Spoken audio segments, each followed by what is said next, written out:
Halo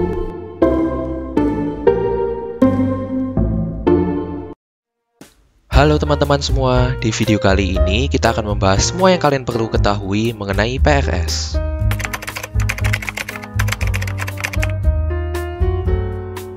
Cepet-cepetan atau bagaimana sistem untuk penerimaan PRS? Bukan cepet-cepetan ya, bukan ya siapa cepat dia dapat, tapi berdasarkan 8 variabel yang ada di buku pedoman mahasiswa. Kalian lihat buku pedoman mahasiswa kalian lagi.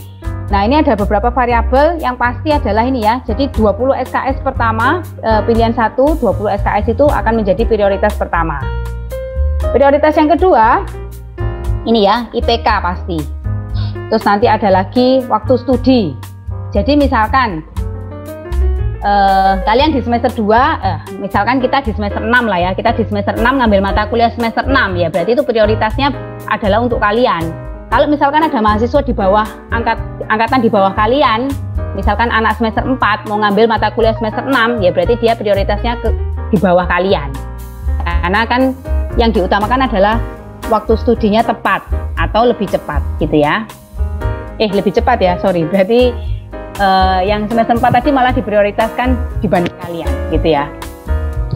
Nah, nanti ada lagi ranking-ranking yang lain, kalian bisa baca ya, jumlah SKS dan sebagainya itu ada di buku pedomannya. Jadi bukan cepet-cepetan ya, jadi kalian santai aja, pikirkan yang paling baik menurut kalian dulu. Untuk mengetahui lebih lanjut mengenai faktor penerimaan PRS, kalian bisa melihatnya di petunjuk PRS yang ada di website Simpetra.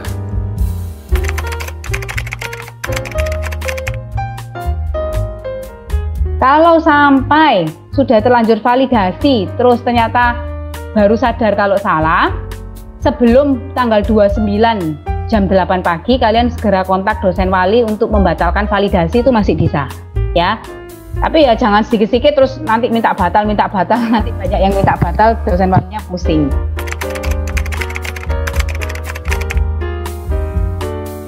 Kalau mata kuliah sudah diterima dan itu kelas paralel, maka tidak boleh ganti kelas paralel yang lain.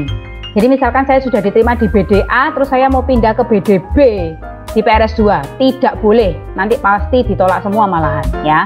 Tapi kalau misalkan saya ambil BDA diterima, terus mau saya ganti PBOC, ya nggak apa-apa, karena kan itu beda mata kuliah.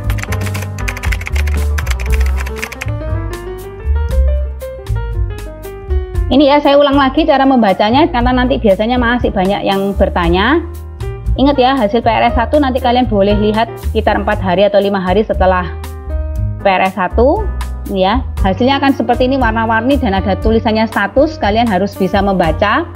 Contoh aljabar linier kelas B itu F. F itu adalah diterima di kelas lain. Aljabar linier kelas A itu adalah BK, bentrok kelas. Berarti kalian sudah diterima di aljabar linier kelas A sebetulnya. Tetapi aljabar linier kelas A ini juga bentrok dengan jadwal lain yang sudah diterima juga, yaitu ini. Jadi yang kuning ini diterima, tetapi dia ternyata bentrok karena jadwalnya sama. Maka di PRS 2, salah satunya harus kalian batalkan, salah satu ya, harus kalian batalkan dan ambil kelas paralel lainnya, begitu. Oke? Kalau yang RPL, rekayasa perangkat lunak, nah ini berarti belum ada yang diterima, sama-sama ditolak semua ya. Seleksi kelas itu berarti ya kelasnya penuh gitu ya. Kelasnya penuh, kalian rankingnya sudah di bawahnya lagi, jadi pasti ditolak. Oke. Nah, kalau jaringan komputer ini bacanya gampang ya, berarti hijau ini diterima, berarti kalian diterima di jaringan komputer kelas A, berarti yang lainnya abaikan. Oke. Nah, ini jangan bingung ya, memang jadwalnya akan keluar seperti ini. Salah. Keluarnya sama seperti ini ya. Jadi otomatis dia akan memunculkan jadwal yang kalian diterima di kelas tersebut.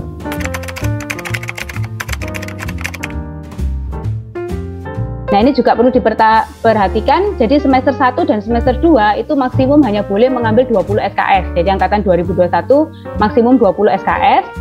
Angkatan 2020 dan seterusnya itu tergantung IPS-nya ya. Nah, kalau IPS-nya kurang sama dengan 3, maka hanya boleh mengambil maksimum 20 SKS. Kalau lebih dari 3 baru boleh mengambil maksimum 24 SKS. Makanya IPS-nya kalau bisa harus bagus ya, supaya ya kalau mau cepat lulusnya ya berarti harus ambil yang banyak SKS-nya.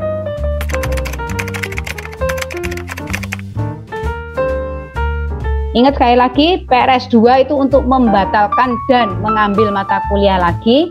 PRS 3 itu hanya untuk membatalkan mata kuliah dan dikenai biaya SKS. Oke, pastikan di PRS 2 semua sudah beres ya. Jadi di PRS 2 jangan sampai ada mata kuliah yang bentrok. Kalau bentrok terpaksa di PRS 3 harus kalian batalkan dan itu bayar. Oke.